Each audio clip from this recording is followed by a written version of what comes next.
Welcome to Yoga is Science, the podcast where Western medicine meets Eastern philosophy. I'm Colynn Vosburgh, a former emergency room nurse and medical student turned full-time yoga teacher. With over 200 teacher trainings taught, I've come to understand how yoga really is the original science of life. And I'd love you to join me as we explore the profound ways that ancient wisdom and modern science intersect to support healing, growth, and transformation. Let's dive in. Today, we're talking about authenticity, and I hear it all the time. And it brings a massive question to my mind. What is authenticity? So I looked it up in the dictionary, and the definition talks about like being genuine, like being original. That carries a lot with it. My experience of the world lately is that what I notice is that I get to pick my perspective. I get to pick my reality, essentially. How I see things, my perspective, the universe kind of like forms around it. And that's 100% true. If you look around the room and you look for everything in the room that is purple, right? Take note. Start to notice. I bet you when you come back, you might have even used like some gray or some interesting blues and called them purple so that you could see as much of the room that is purple. Even if some things aren't truly purple, you could see how there's a purplish in them. And then you'll count that as purple, right? Because that's kind of like what our nervous system does. And if I say, okay, cool, tell me everything in the room that's yellow, you don't know because you were taking account for purple. So, your perspective, if you see me as an asshole, then everything that I do, no matter what, from your perspective, you will be seeing it like as me being an asshole. Just think about a text message. I see this all the time. Someone gets a text message or reads a letter, an email, and when they're reading it to me, they add this like tone, right? Listen to this. I got this text message today. What did you do today? So, like, my whole perception based on the way that someone is saying something is like, well, that message is condescending, right? But if I read it myself, if someone said, look at this text message I got today, and I look and it says, what did you do today? I mean, I know the way I would take it. What did I do today? But if it's from your mom who always tells you you need to do more, then you're going to perceive that that message is not necessarily from a place of love, but from a place of criticism. So if we see someone in a light as an asshole or a critic, then when we look at anything that they do, any interactions that we have, we're going to tend to lean onto the side of you're an asshole, you're a critic, and then see that even behaviors that aren't necessarily attached to that will put that spin on things. And is there any way that we are being untrue? No, no, not at all. What we're doing is seeing reality from our own perspective. And when someone else comes in, they may not see it that way. And it's funny because what's the first thing that happens is like, but you don't understand. Yes, it says, what did you do today? But every time I talk to her, she tells me that I don't do enough. So now, as an innocent bystander that just walked on the scene, now I have a whole different perspective as to what that message says and could very easily be like, yeah, that was a rude message. Like I see it now because somebody said that and it changed my own perspective.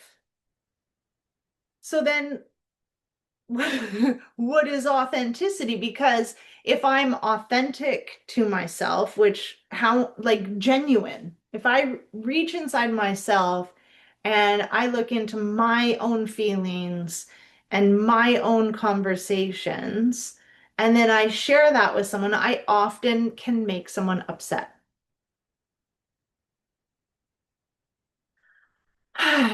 So how can I, if I don't want that person to be upset, then I have the option in that moment to choose to not be authentic and share from a place of what I feel or what I think, and be inauthentic and share from a place of what someone else believes or someone else thinks so that I don't create conflict. So there are many of us that have come from this place of like chameleon, able to navigate different personalities. It's like a blessing and a curse, right? What I've found over time is like when somebody asks me what I want or what I need, I don't know. So when I start this conversation about like what is my authentic self, I question if I even know. What does that mean? Because when like what I've learned over time is when I'm my authentic self, I'm wrong. And how many of you have learned that story? Let's just go back to you being a child. Now, a child, a baby, is hungry, so a baby cries. Mom can't say, honey, I'm really busy, stop crying and wait for the bottle.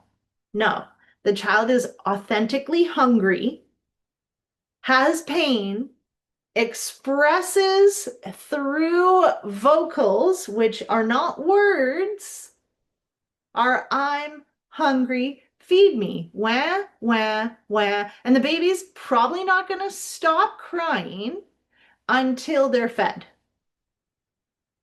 Over time, as the baby starts to learn language, as the baby starts to comprehend, and as the baby starts to behave in certain ways, the baby is picking up on usually their authentic self not being good, but bad.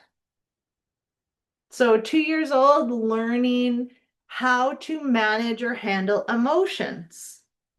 And what happens? Don't be bad. Be good. Go to your room.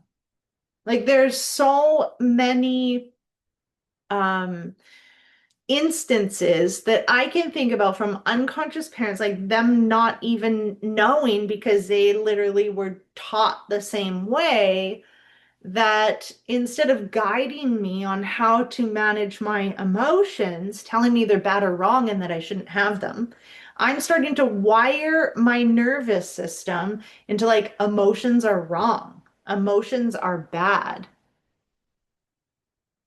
I am wrong. I am bad. And this goes for not just emotions, but like honestly, potty training. Like, how were you potty trained? Because if you were potty trained in a way that like punishment was the response to you peeing or pooping your pants, let's just look at this from an energetic perspective for a moment. You were a child, you were a baby. You don't know, you shit into a diaper and someone changes it. So you don't get smacked every time you poop in a diaper, but all of a sudden now, don't poop in that diaper, poop in that toilet. Feel it coming. Don't just shit right where you are. Make it over to that hole in the plastic and shit in that. And if you don't, you're bad. Whoa, just think about that for a moment. I'm not saying everybody trained their kids like that, nor am I saying like, but I mean, I'm trying to think of if I did, and I'm sure there was some level of punishment. But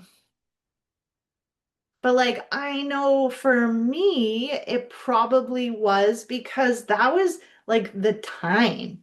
I know that that definitely was the case for my parents. And then for their parents, for sure. I mean, their parents were babies in the war. So I can like see how that's been passed down. And I mean, if I eat, I shit. Not that I love talking about this stuff, but I kind of do, right? If it comes in here, it's going out there. So as a baby, if it's coming in here and it's going out there, and I'm getting smacked for it going out there, then I'm learning that there's something about me inherently from inside me, my shit, that is wrong and bad.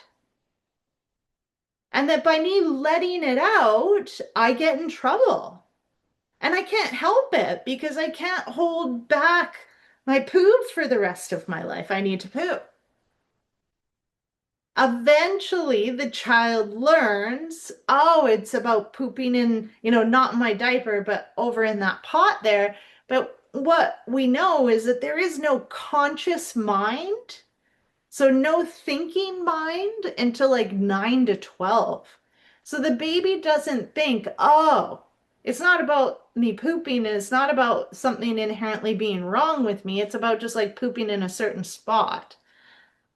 And, as an adult, I can comprehend that stuff, but as a 2-year-old, I cannot.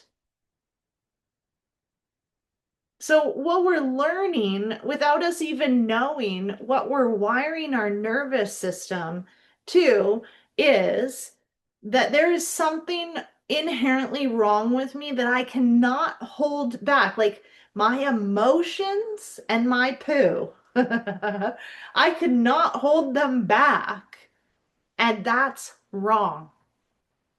So if I think that something is inherently wrong with me, that's what I'm wiring now before I even create a conscious mind. Now, once I have the conscious mind, now I'm going to use my reason to because my perspective is I'm inherently wrong. My reasoning capabilities based on my perspective is going to take everything in the situation to solidify that. So we can go two ways.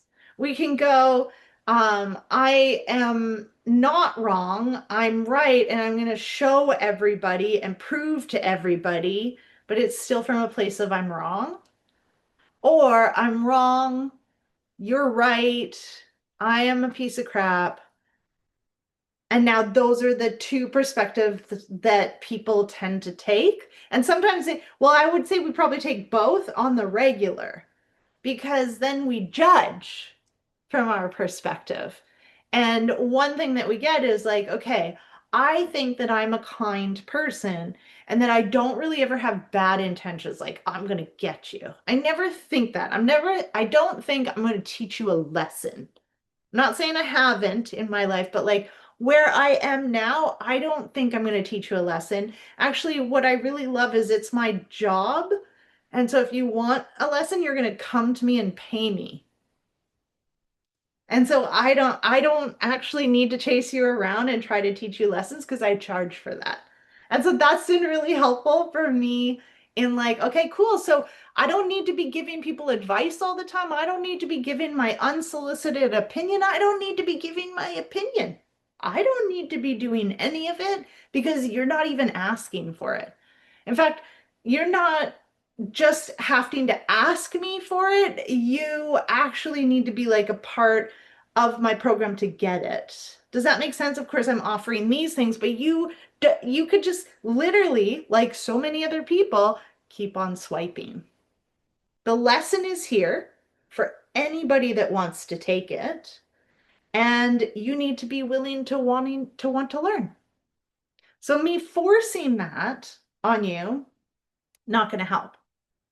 Same for me.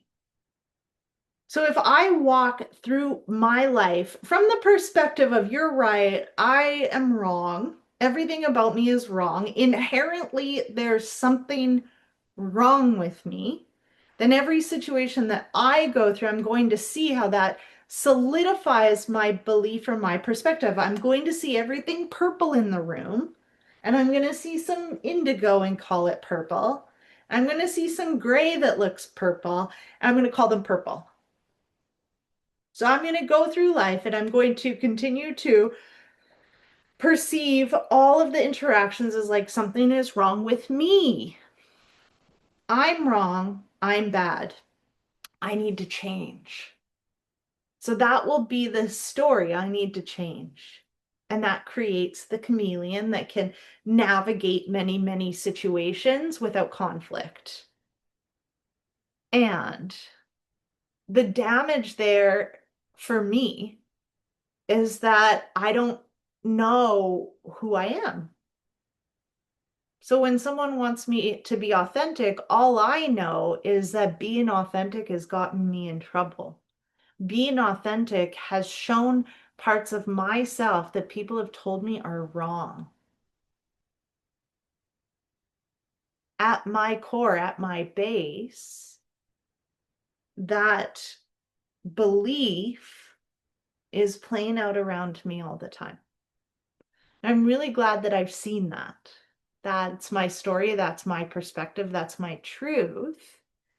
And one of the things that's really helpful for me is that isn't the truth. It's not a lie. My truth is not a lie. Well, I kind of think it is because I like it's there isn't something wrong with me. But when I go around with that belief, and then when I do have moments to express myself, I'm told that that's wrong or it's not well received, it continues to strengthen the fact that, like, just shut up, don't say anything. Which then what happens is, like, I really need to deaden my senses then. Because when I'm inauthentic, guess how that's going to express through my body? Anxiety. I just want to throw that out there right now. It's such a like an it's such an epidemic, like the anxiety epidemic. It's really like now it's I would say people's go-to is like they feel this constant anxiety, and the anxiety really is like inauthenticity meeting authenticity.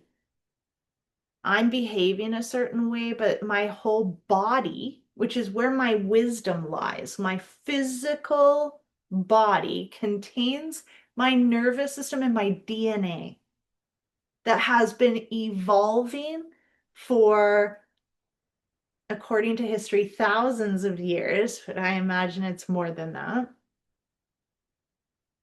I'm denying what I know to be true and authentic, and I'm expressing not that.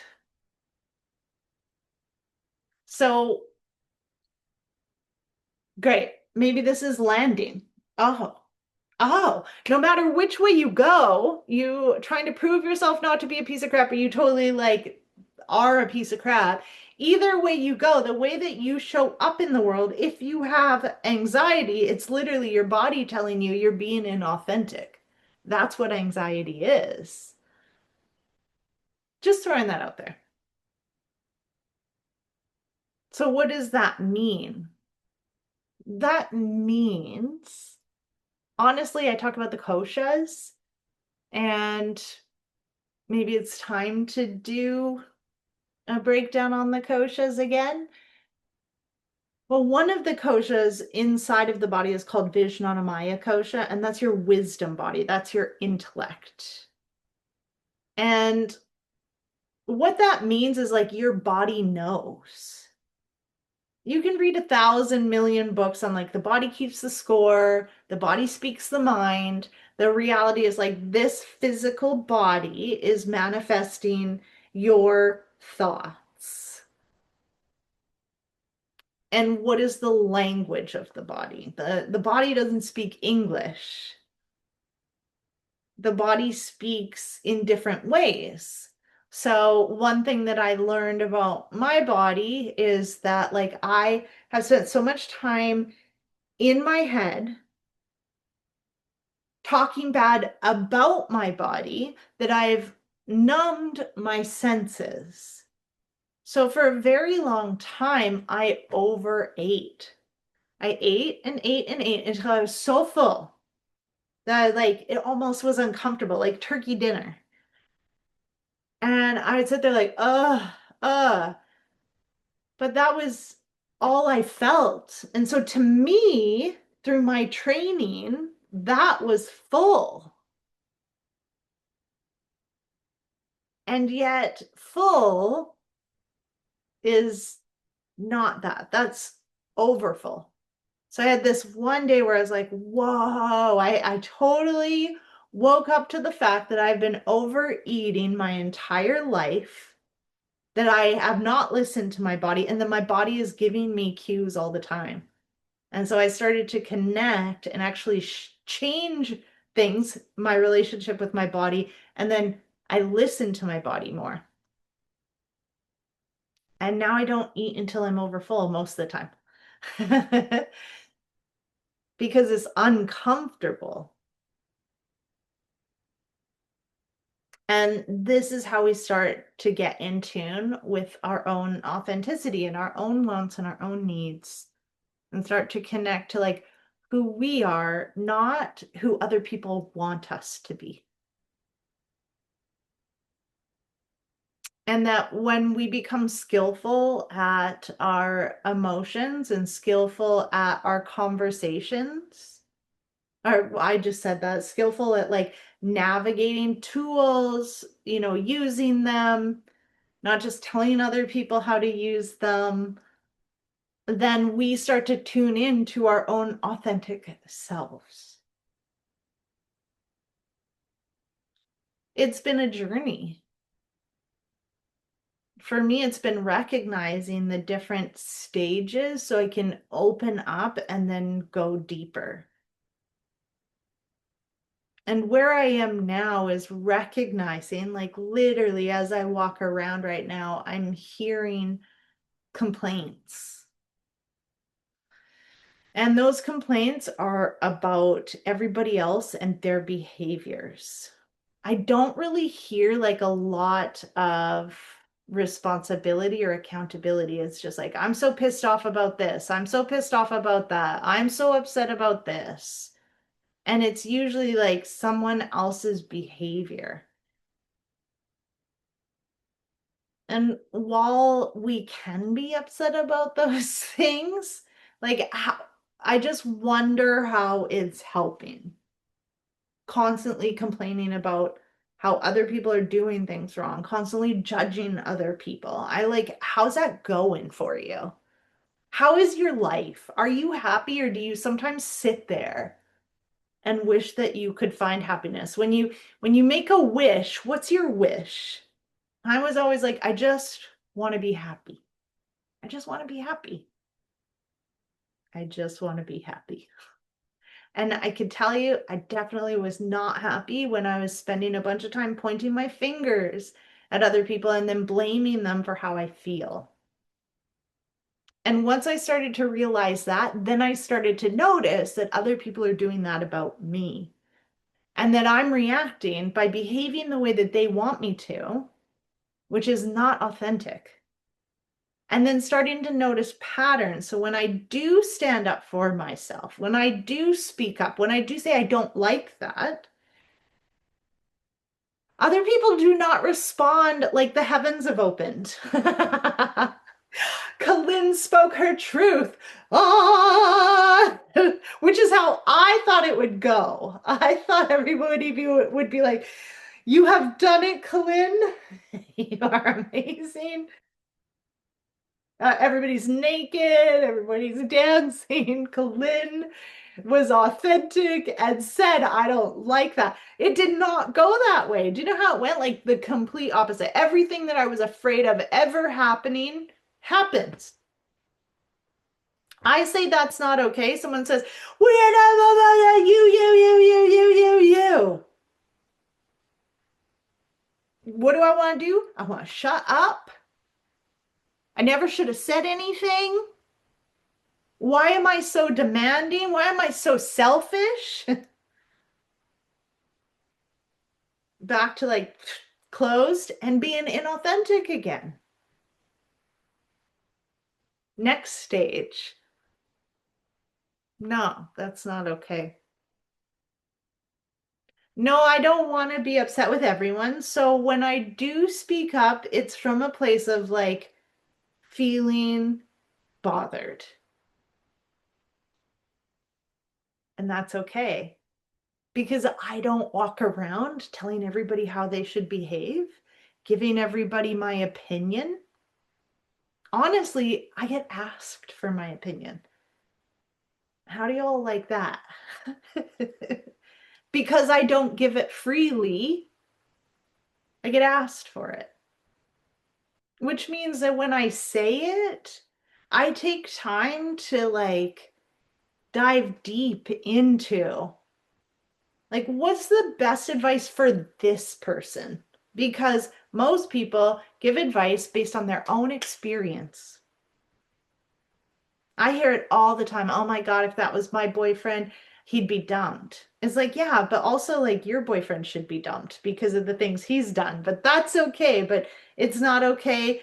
Like, no, you are literally coming from a place of your boyfriend should probably be dumped, not the other person's. And like, who are you to judge? We tend to come from this place of like understanding the rationality behind everything that we do and not applying that to other people. So when someone else behaves a certain way, like if I'm running late, I am stressing. I get there and like, oh my gosh, I'm so sorry. Like I didn't mean to. Thank you for being patient. Oh my goodness, I stress about like, oh, I'm so unprofessional. Like it just goes on and on and on. If I'm 5 minutes late, or God forbid, I forget a call. Whoa, it's huge. But if somebody else does that and like they're so freaking inconsiderate, my time's valuable too. Unless they come on like, oh my goodness, like I didn't mean to be late and they look stressed and I can be a little calmer with them. But like we apply our judgments externally, but have like rationale internally behind our own behaviors.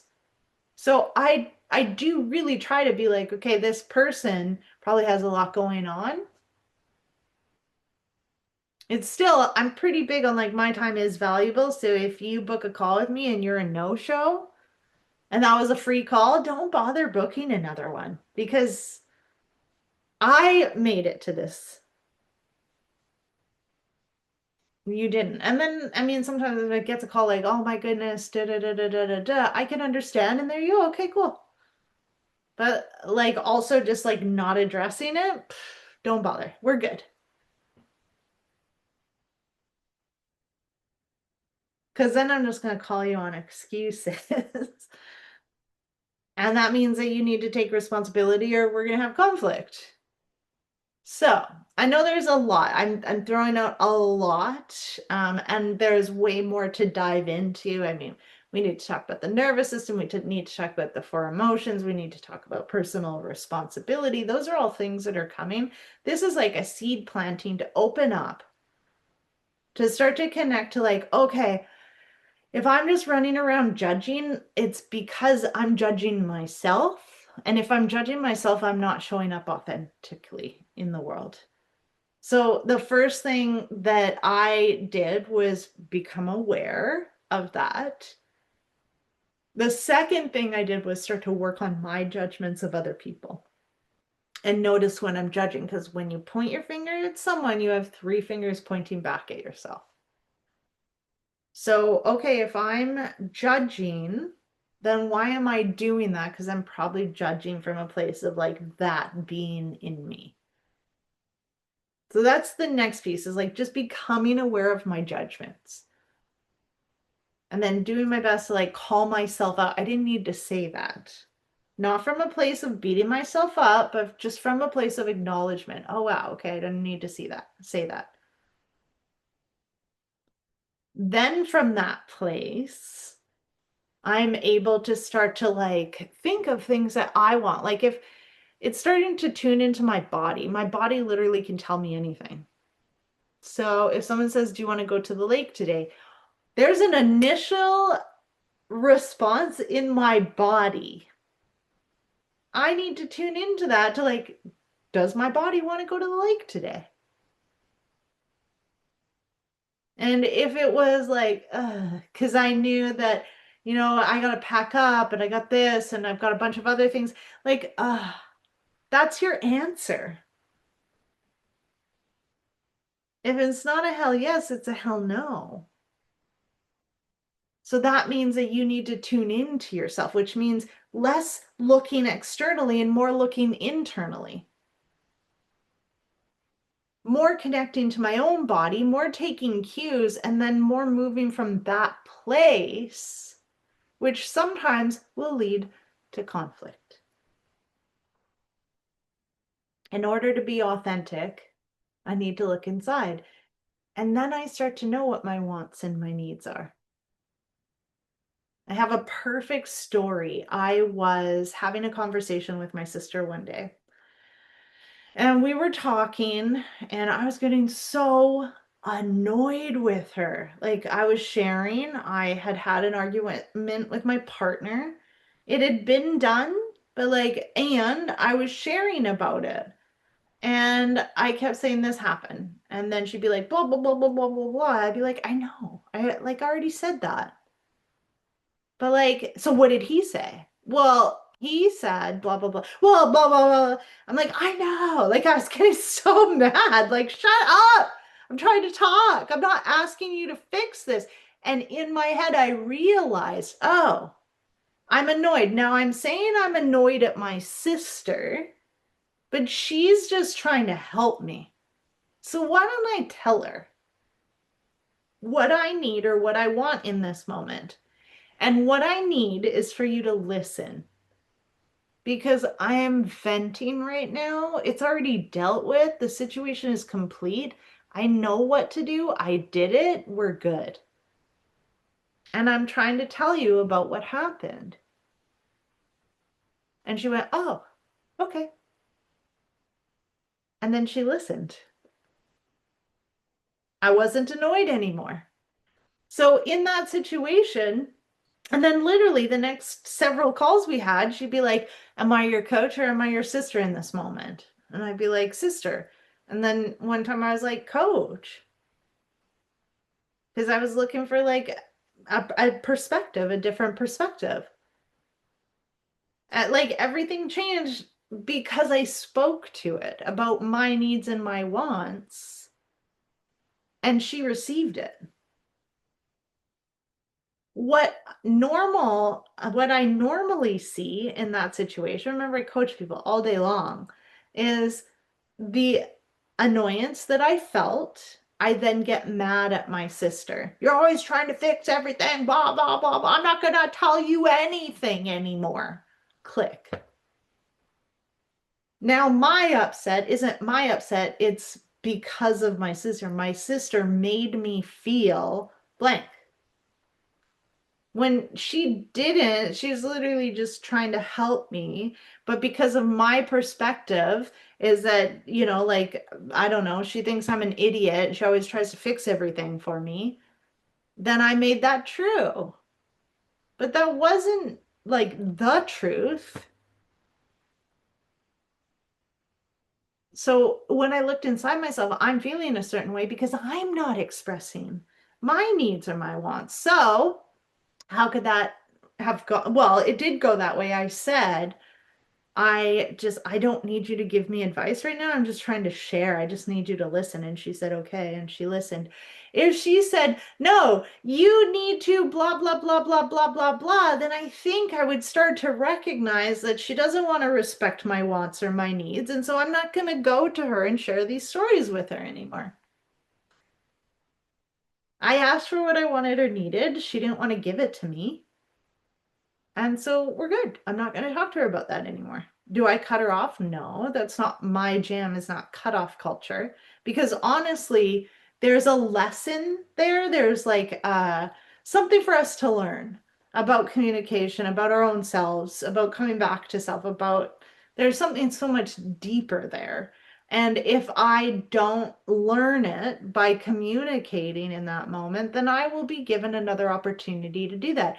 And the opportunity will repeat itself, get louder, get bigger until I acknowledge it and learn it. So I find I'm also like suffering less if I look internally to solve most of the issues, but I definitely have to be careful because on my side of things, I tend to like then take the responsibility for everything and then just outright not pay attention to my body. So that's finding the balance and the presence in the moment. And when I can do that, like that moment with my sister right there, that was me being authentic. That was it. And then I was able to express from a place of like feeling safe and vulnerability. Because it's pretty hard to be authentic if we're always in fight or flight. All we really can be is default. The default mode network of negativity and survival mode. So I hope this is like spread a little bit of light into authenticity and like svadhyaya, which is like the study of self, to go a little bit deeper. We'll continue to have lessons on this, but I think that's where I'm going to stop today, tangible bites. So thank you so much for listening and have a day. Thank you for joining me on Yoga is Science. I hope today's episode offered you a fresh perspective on the incredible synergy between the ancient yogic practices and our modern day science. Don't forget to subscribe, leave a review, and share this episode with someone who could benefit from these insights. And until next time, keep exploring the science of life.